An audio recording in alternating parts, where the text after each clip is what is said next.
Maniwala ka o hindi. Sa dormitoryo kami noon, kami ang magka-roommate. Bright ito. Sa Lututorian ito nag-graduate.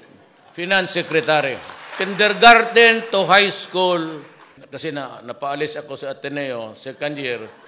Siya na lang, but they graduated yung klase namin. He was the valedictorian. Secretary of Agriculture. Governor Manny Piñol is a magna cum laude graduate yan. Puro yan sila mga utak. Hindi mo ba alam yung sekretary mo of defense? Classmate ko yan. Sabi niya, valedictorian namin yan. Kita mo naman, ang buhok na ubos ka-aral. Kilala nyo, Art Tugade.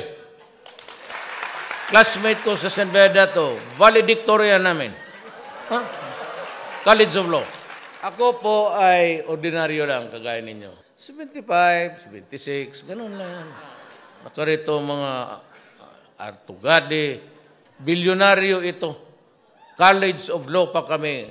CEO na yan ng Delgado Shipping. Puro mayayaman. Yasay he is a professor sa Western Side sa Hawaii University. Pero sa awa ng Diyos, ito trabante ko ito lahat.